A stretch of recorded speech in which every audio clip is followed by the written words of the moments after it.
AI will not be able to replace is going to be some of those soft skills like curiosity, the ability to build trust, the ability to be a great storyteller. You have worked with hundreds of GTM teams. I'm pretty sure you lost the count. From that bird's eye view, what is actually moving the needle with AI right now? This might seem counterintuitive given all the big promises that a lot of AI tools and platforms are making is starting small. Any surprise fails or experiment that you think haven't worked out the way people expected? AI SDR platforms. If you had to boil down to one piece of advice from all the GTM leaders, what would that be? Don't go it alone.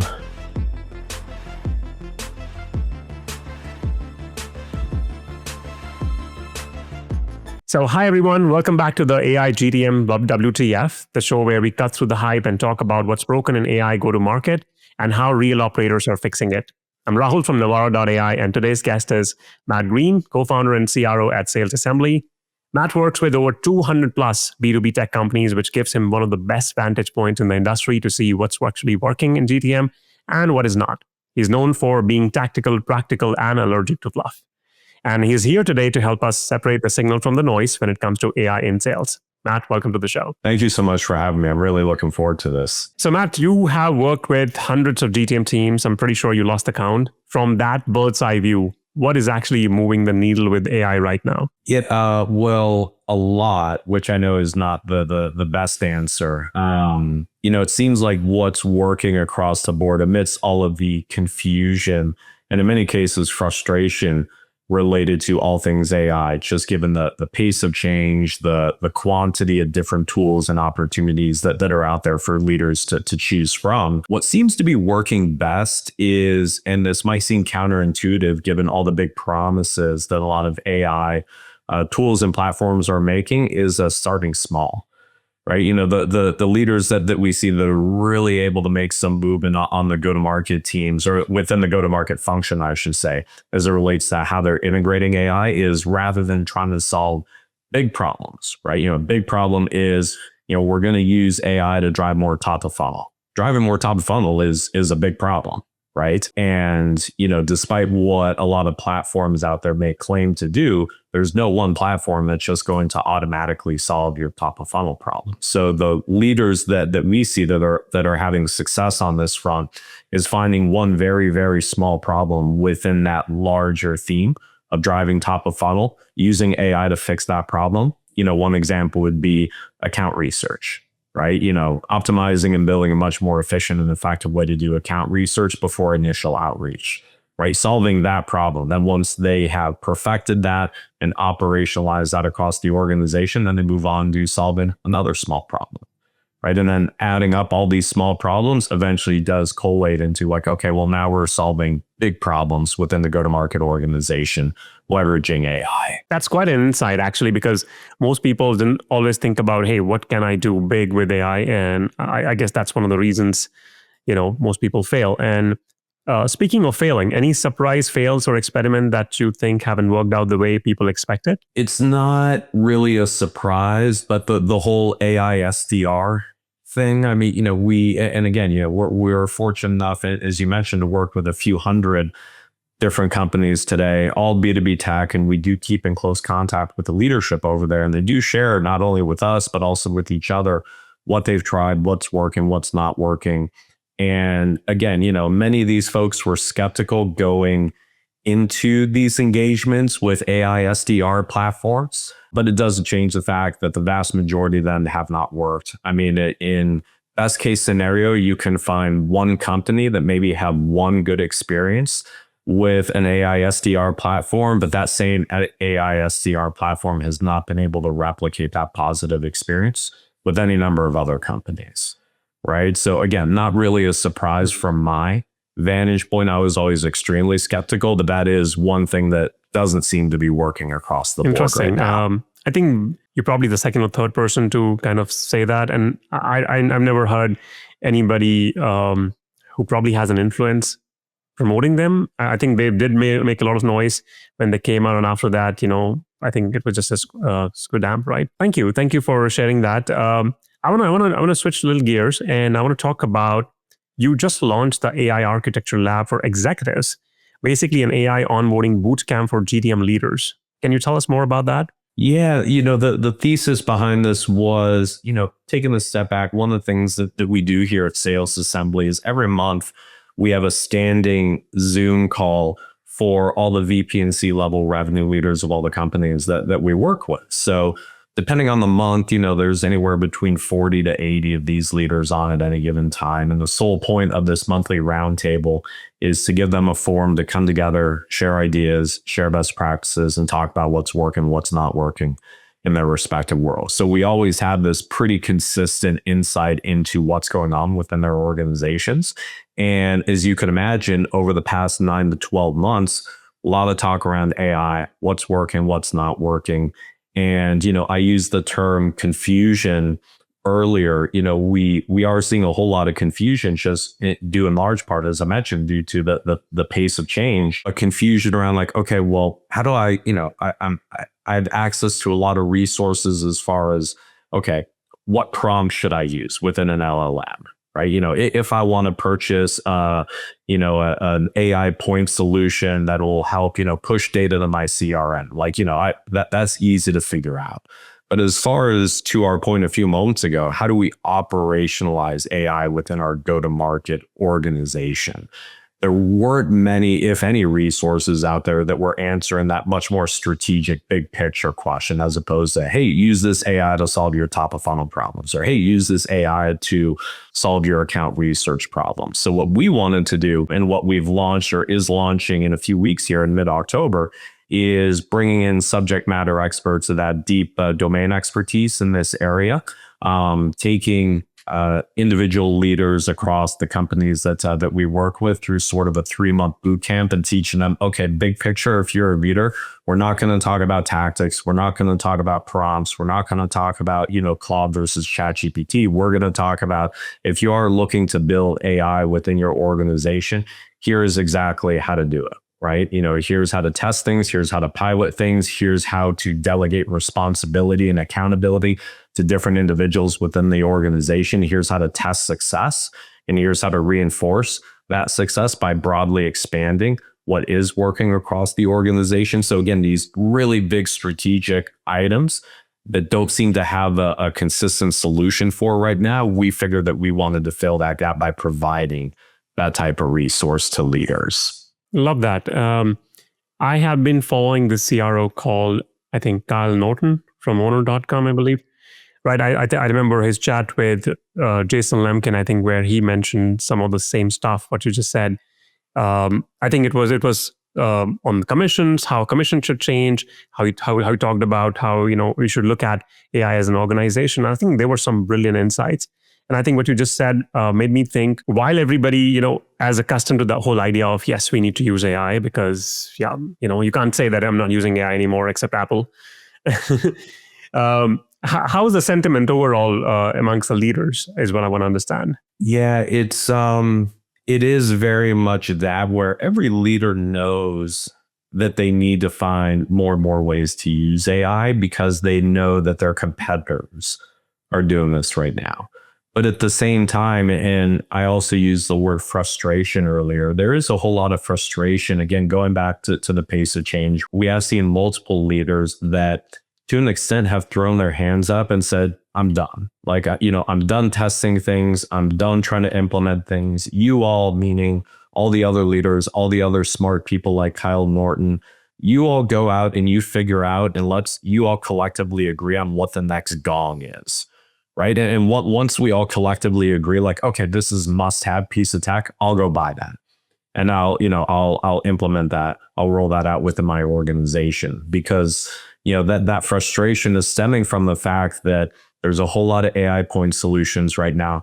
They're really inexpensive. New point solutions are popping up every day. So these leaders over the past year and a half, they bought many of them. They built them into their workflows. And then 3 months later, the company goes out of business, pivots their business model, gets purchased by a competitor, whatever the case may be, and all those workflows are now broken. So it's like, well, shit, now we got to rip this out. We got to find a way to replace what we've already built. There's like enough of that, right? Can we all just agree on, here is one tool, one platform that is awesome, that we all find value in, that we're all going to use? Like, I'll buy that. right? So they're kind of walking this balance where many of them feel that way, like, just enough of this and let's all find one thing to get excited about. They're balancing that frustration with the fact that, well, if I don't find different ways to implement AI and build more efficiency in my business right now, I know that my competitors are. So even though I want to do nothing, I have to do something. Right. That's sort of the vantage point for a lot of leaders. I can right see now. how, there is pressure, there's confusion, there is abnormal amount of anxiety to implement a lot of stuff and make sure it's working. And I think I'll give you an example. When you said, hey, this company probably shut down, moved to some other product. It happened with me. I have been trying to implement a solution which can read my Slack messages, create a task automatically, listen to my messages, listen to my notes, look at all my 3 inboxes, and I have 3 different inboxes, manage all of that, create all those tasks, keep on managing those tasks at the back end. And I did find this perfect solution, and I was about to purchase it. The moment I went to purchase it, after the trial was over, they said we're pivoting to something else. And I am back to square one, figuring out a solution if I could. And there's no other solution that exists right now. And that means I have to spend hours and hours on my weekend time trying to stitch different options to make it work. Yeah. I mean, the same thing happened to us recently, and we were actually a little bit further ahead of where it sounds like you were. We actually had already implemented a solution, right? And we're really happy. It's been running here at Sales Assembly for about 3 to 4 months now. We're really impressed with it. It's amazing. We hop on a call with them 2 weeks ago. They're like, hey, we're pivoting. So, that this solution that you have, we're going to deprecate that over the next couple months, right? And yeah, on the one hand, it is understandable, right? Because, a lot of these companies are new in general, and new companies do tend to pivot as they kind of figure out where they fit within the market, especially amongst all the competition right now. But it doesn't make it any less of a bummer for us. It's like, well, I mean, it took a while to stand this up, to perfect it. We finally got it to a point where it's like, yeah, it's working well. Fantastic. We don't have to worry about it. Now it's like, okay, well, now we're back to square one again. Yeah, it's crazy world out there now. Matt, I think in a recent conversation, you said AI would not replace curiosity or trust. I really loved that when you said that. Can you unpack that a little bit for us? Yeah, how best to put it? I think that they're leading into 2023. There already was a deficiency, for the lack of a better term, across the ecosystem among sellers on these soft skills, right? Things like empathy, trust, the ability to be a good storyteller, etc. And my fear is that when you layer AI and all things automation and efficiency on top of that trend that already existed, right, it's going to make sales professionals less and less proficient at things that actually matter, right? Such as the ability to do what you and I are doing right now, just have a human to human conversation. Like, I know, individuals who, at least according to their business cards and their email signatures, are in sales, but you try to have a conversation with them outside, a 25-minute Zoom meeting, and, it's like pulling teeth. It's like, what are we doing here, right? So I think that, when we're all having these big, clickbaity conversations around what AI is going to replace or not replace, I just wanted to make the point that AI is not and will never be able to replace some of these softer skills that I would bet good money are going to separate the top performing salespeople a few years from now with those that are not, right? And it is going to be things like curiosity, things like the ability to build trust and camaraderie with a prospect. I think that when we look back all throughout history, and someone like Todd Capone, if you're not following him, you should. It is great at, shining a light on the historical perspective. When you take a look at the history of anything, but let's just focus on sales for the purpose of this conversation, how do you stand out, right? Just in general, regardless of the time, whether it's 1910, 1920, or 2025, you stand out by being different. Right. That's one of the reasons why I think cold calling has been making such a resurgence, because like over the past years, like crap, email inboxes are inundated. Right. So how do we stand out? We're actually going to pick up the phone and call people. Right. Cold calling, of course, is becoming more and more proficient. We see more and more companies placing an emphasis on like, hey, we got to go meet our prospects in person. We got to go by their offices. We got to go to trade shows. We got to plan micro events around the country. That's going to be our differentiator, right? So I think, again, getting back to my point in a long-winded way, in this era of efficiency and AI and automation and Zoom screens and all of that good stuff, what is going to separate great salespeople that AI will not be able to replace is going to be some of those soft skills like curiosity, the ability to build trust, the ability to be a great storyteller, et cetera, et Love cetera. that. I have a follow-up question. Do you think the organizations you're training, and feel free not to answer this, are actually training people for these things, or are they really focused on making sure, just implement a lot more AI? Fortunately, and granted, our sample size is biased because, what does sales assembly sell? We sell training on this stuff, right? So we're naturally only going to be working with companies that have an interest in this. But, the fact that we work with not only so many companies, but different shapes and sizes, $5 million companies, bigger companies like G2 and Affirm and, Stripe and some of these larger organizations, the fact that all of them have made this type of training a priority for them, in my mind, proves that they have identified that this stuff is important, especially if you are in a mid-market or especially an enterprise sales environment, right? Where you're managing, 9, 12, 18-month sales cycles. I mean, you can't do that without being able to not only build a relationship, one, but two, build different types of relationships with multiple different stakeholders and build some level of trust and credibility across many different persona types over a long period of time. Like AI is not going to be able to do that. I think I totally agree with you. In the past 12 months, I feel, when it comes to any purchase less than $2,000, I think I really don't need to speak to a human being. But I think that's my threshold. If it's more than $2,000 a year, I'd rather, just clarify a few things with a human being. So, yeah. Yeah. And especially if it's new or different, I could see, my last car I purchased off of Carvana, right? I didn't have to talk to anyone. Like, great, here's the price, submit, go and pick it up. Now, part of that is because the traditional car buying experience is terrible. But, at the end of the day, a car is a car, right? Sure, different makes, different models, different features, but what a car is, right? I mean, if you were evaluating a $20,000 purchase on, something that was going to solve your Slack to task problems that you mentioned before, you're going to want to talk to someone about that, and probably multiple times rather than just, click and pay now on a web page somewhere. Yeah, totally. I mean, $20,000, I'm talking to as many people as many times as required. Yeah.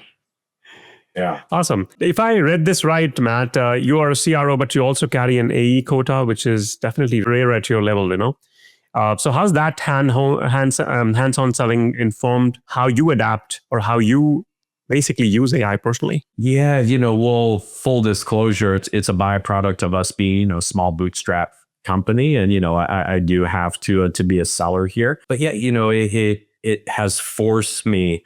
And although I like to think that I would genuinely have legitimate interests in all these really cool new AI solutions that are coming out anyway, it's forced me to pay much more attention to them because, to your point, not only am I carrying a bag, I'm carrying pretty much the entire new business bag for the entire organization here at Sales Assembly, on top of the other day-to-day responsibilities that not only come with being a leader in a business in general, but actually running the business, right? My partner Jeff and I launched this business 8 years ago. So we are building a business. We have employees, we have pay, we have all the other stuff that comes along with actually building a business, not just being a leader within an organization. So I lay that out just to say that, if you, and I'm not proud of this, but it is the reality. If you look at my calendar, it's packed, day in and day out, 70, 80 hour work weeks. I need to find ways to become more efficient, or else, I'm taking years off of my life right now, right? If I'm going to continue working at the pace that I have been over the past few years. So yeah, it's given me a much greater level of appreciation of the different types of opportunities that exist as it relates to AI and efficiencies. And it's forced me to constantly, not just, periodically, but constantly every day, what can I do to, in the way of leveraging AI to shave 5 minutes off of my day, 10 minutes off of my day?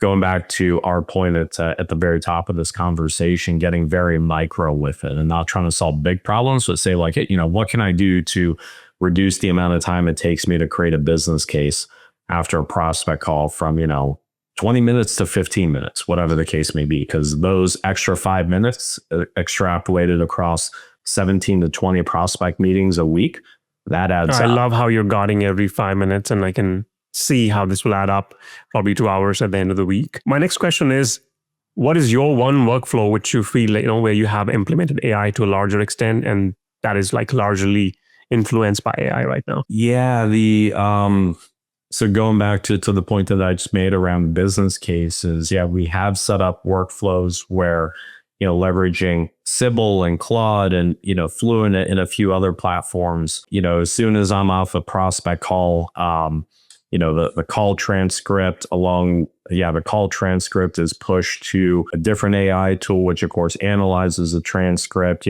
puts together the outline of a business case. Then from there, Claude does some additional deep account research and ties in all the pain points that I was able to, to surface during my discovery conversation or conversations, plural, with one or more stakeholders within the prospect company. And, it has become relatively turnkey where, I hop off a call and I know that 30 minutes later, I'm going to have, what I like to think, and it seems to be working just based on the results so far, a really thoughtful, well-crafted business case for sales assembly. I'm able to attach to an email saying like, great, here's why I think it makes sense for you to give us serious consideration. So that has been, going back to the point, solving a series of small problems. What do we do with the transcript? How do we do account research? How do we put together a business case in general? Piecing all those together to create this workflow has been a huge game changer for us. That's amazing. I mean, I do have one follow-up question. You did mention somewhere that you use Claude. Are there other tools you feel comfortable with where you can share the names, which you kind of love? Yeah, absolutely. Yeah, I'm a big fan of Fluent, Fluint, Bate Nasrallah's organization. Yeah, I mean, whether it is a business case or a mutual action plan, any sort of template that an individual seller might need, that is and always has been since they launched, I think about 1.5 years ago, 2 years ago, an amazing resource. Okay, that's amazing to hear. And you said Fluent. Is it fluent.ai, I'm assuming? Yes. Correct. Or it might be fluent.io. I forget the exact website, okay. But I know it's Fluent. I want to talk about some of the pitfalls now, Matt. I know we have briefly touched upon those, but I want to go a little deeper. What's the worst or probably the most misguided approach to AI in sales, apart from, fixing the big problems you have encountered so far? Yeah, I'd say, not necessarily fixing the big problems as you mentioned before, but it's sort of tangentially related. Rolling out things too quickly, too broadly, right? Or too broadly, too quickly, I should say. Going back to this concept of, sort of POCs or, micro testing. It's natural and, can be exciting to find an AI solution that you're excited about and roll it out across, the entire organization or the entire BDR team or the entire AE team, losing sight of the fact that, sure, even though you have, processes and procedures in place that by and large your salespeople might follow, different individuals are always going to operate differently, right? So, just like when you're introducing any other tool or solution to your organization, you want to figure out not only whether or not it's working, but also how it's working. Like, how is it providing positive results? And when you roll something out too broadly, too quickly, you tend to dilute all the data, right? It becomes relatively messy to see like, okay, not only is this working or not working, but again, just as importantly, how is it working? What is the mechanism behind how it's working? And is it working the same for different individuals? Right. So I think, one of the best ways to counteract that is when you're rolling out a solution, form little working groups where, again, you just test it with this small group and pay very close attention to the results that you're getting or not getting during a predetermined amount of time. And then, based off of that data that you're able to collect from the small working group, then just slowly expand the circles in which you're able to bring people in to leverage in the technology. Okay. I think that also answers my next question, which was around if there's any one thing which you would wish GTM leaders would do or do differently. I think you kind of answered that. So thank you. All right. Now I want to get into some tactical stuff for a sales leader who is listening, who is definitely sold on the AI. I think most of them are, but a little overwhelmed, as we talked about earlier. What is the step one? So if I were to put it this way, if you were advising a CRO or let's say head of sales today, what would you tell them to do in the next 30 days to meaningfully, let's say, start using AI or thinking about AI into the team's workflow? One is, of course, you mentioned start small, but what would be next? Not only start small, I would say figure out what is, even though you want to start small, this might sound counterintuitive, what is going to be the biggest problem that you want to solve? Right. And again, not the big problem in the sense of more top of funnel, but the big problem in the sense of, hey, I don't think we're able to drive top of funnel effectively because our team is not doing enough research on accounts before outreach. Right. That, clearly defining the problem when you combine that with starting small. Right. Those two things I think are going to be, the best two steps to take on the path to success. And then step number 3, on top of that, and this is something that I think most people know intuitively, but they don't do nearly enough, is talk with your peers, right? Because chances are there are one, if not more people, probably many people that have already tried what you're about to try, have already done what you're about to start doing. And they're going to be able to give you real world feedback. And again, not necessarily as it relates to this tool versus that tool, although I'm sure they will be able to provide you that type of comparison, but more importantly, what landmines to avoid, right? That might be unforeseen as you start building something within your organization. I think that's definitely gold. I do have follow-up questions on that. And this is how, at least I look at it, the way you just mentioned that, look at the overall problem, look at all the problems you want to solve for and see maybe which one has the biggest impact. Or the way I think about this is where am I spending the most time, which would also have the biggest impact on my business. And in your case, the example which you took was, let's say, account research, which I believe all sales leaders, including me, including you, have been trying to solve for years, but we have not been able to successfully do it, right? And I think I like the fact when you said, hey, talk to your peers, maybe they have already figured this out. Do you think companies of same sizes would have the same problem, which is the general notion I've had for years? But do you think given the pace at which companies are running right now, because I'll give you an example where I'm coming from. So earlier, we used to say, oh, what, a 100-employee company, we used to guesstimate their revenue would be this, and this is their problems. But today we see 20-employee company reaching $50 million. So that whole equation has changed. So I'm trying to understand, do you think the problems remain the same? Is that really equated with the revenue? Is it with the employees? So I'm kind of confused with that whole equation right now. Yeah, that's an interesting question from my vantage point. I would bet that, again, there's always going to be exceptions to every rule, but the problems do remain the same, right? And, we see this every day, those monthly peer groups that I mentioned before that we do here at Sales Assembly. Again, you'll have $5 billion companies, $5 billion companies on there and everything in between. They're all dealing with the exact same stuff. Right. And sure, some of them, might be further along as far as solving that compared to others. But, if you talk to any one of these companies 9 months ago, all of them at the same time would have said, like, our post-sales team needs to drive more expansion revenue. Our CSNs need to become more commercialized. Right. You talk to any one of the companies, it's like, okay, we're trying to figure out how to operationalize AI within our go-to-market team. Right. So, that is one thing that I would encourage every sales leader out there who might be listening. If you're, running a $5, a $10, a $15 million company, and you look at, a $500 million company, you think like, wow, I bet they have everything figured out. They don't. I could tell you without a shadow of a doubt, they don't, because I hear them complaining about the exact same stuff every day. Okay. So you're saying no matter where you go across the board, the problems kind of remain the same, more or less.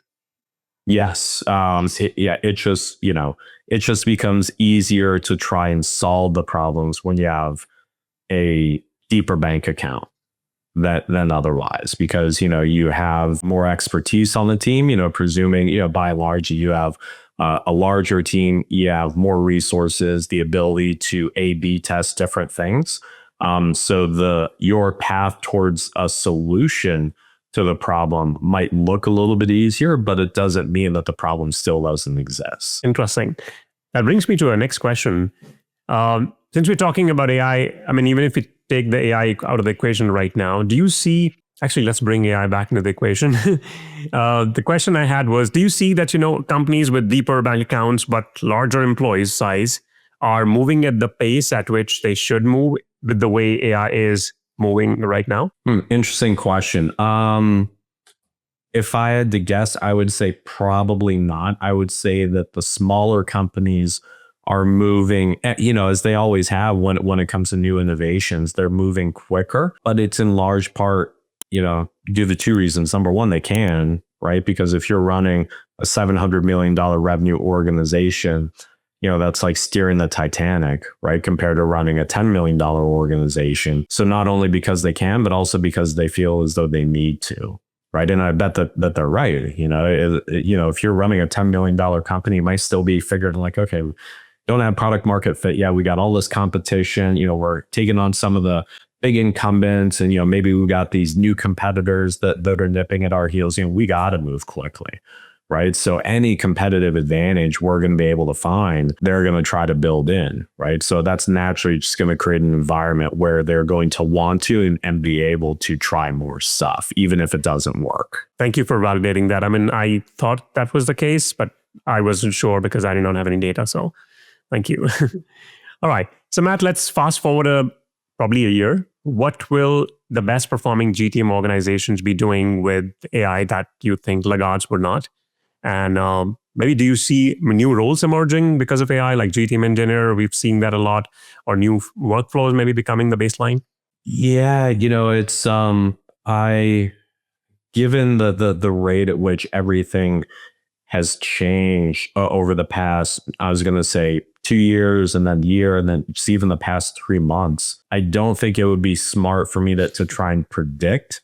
And, like, hey, here's what it's going to look like a year from now. I think that would be a fool's errand. On the GTM engineer front, like, sure, that title, from my perspective was pretty much created by, Clay. I agree. Like, hey, here's something that everyone needs. That being said, I do think that there will be more and more people whose sole job it is to, just operate or operationalize all things AI within an organization. Is there, will that job title be GTM engineer? Who knows, right? But we are going to see some version of that. The hope is that the current, how we currently think about GTM engineers won't be needed because, Clay, and to be clear, I don't use Clay. I've looked at it before. We don't need it here at Sales Assembly, which is why I haven't used it. Looks impressive. Also looks like a pain in the ass to like stitch together. Don't get me started. It's tough. So hopefully, yeah, I was going to say, I presume, I could put a quarter in you and you could just rant probably for 20 minutes on this stuff. But my point is that hopefully, given the pace of change, these types of platforms won't need to be that confusing a year from now in order to accomplish the exact same outcome. Right. So that was my point in saying, like, while we might not have GTM engineers as you see them today, I don't see any world where we do not have individuals in the short term or medium term. Like, hey, yeah, their remit is to just focus on all things AI within the organization. Makes sense. A follow-up question on that. I mean, one of the things which I have seen, at least if I were to hire, let's say, so I run pretty much everything on my own in the sense like I'm the only full-time employee. And if you had asked me 1 year ago, I would have said I need an SDR, but today I don't think so. I do. And I run School of SDR, so I should not be saying this, but that is the truth, right? I would need an SDR for sure to make cold calls and do a lot of stuff, which I think AI cannot do. But in the past 1 year, I realized that, the way I would scale my business is definitely not going to be where I need 100 employees to scale to that revenue, right? And I'm pretty sure you might be seeing some of that motion, going on with other organizations of different sizes. Do you see the skill set requirement changing 1 year from now, which is like, hey, this is the baseline right now, and 1 year from now, the baseline will change, and this will definitely be non-negotiable for everybody? Yeah, I do. And it ties back to a conversation that we were having earlier. When let's take the CSM component that I just spoke to a few moments ago, tie these together. A lot of the day-to-day responsibilities of what we might consider traditional CSM, right? Customer service, customer support. That is going to be able to be leveraged by AI, or to be accomplished by AI, I should say. So when you take a look at like, okay, what is going to be customer success managers' job responsibility, but more importantly, to your point, the skill set required to affect this new set of job responsibilities, a year from now, is going to be tied in, I believe, much more towards the skills, the soft skills that we were talking about before. Things like relationship management, conflict resolution, even some types of sales competencies like multi-threading, negotiation, so on and so forth. Now, sure, when you look at a CSM's role today, it would be natural and correct. So like, well, yeah, I mean, they kind of have to do that stuff today. Like conflict resolution is something that a CSM has to do. Sure. But right now it is one small component of their job. I would bet that, 2 years from now, it is a much larger component of their job, because all those other small components that can be automated are going to be automated by AI. So what's left is, more that like, okay, who is this person as a human? And am I dealing with a human being as opposed to a customer support professional? I hear you. I think I cannot agree with this enough, because in the past 6 months, if I think about, yes, I've definitely implemented a lot of AI, a lot of AI. But at the same time, I think one of the piece of advice I got from my mentor is exactly what you are giving me right now, that invest in how you can communicate better, how you can read the body language of people better, how you can just become more human, as in when more AI is going to be flooded. So this has been incredibly tactical, exactly, I think, what our audience has been looking for.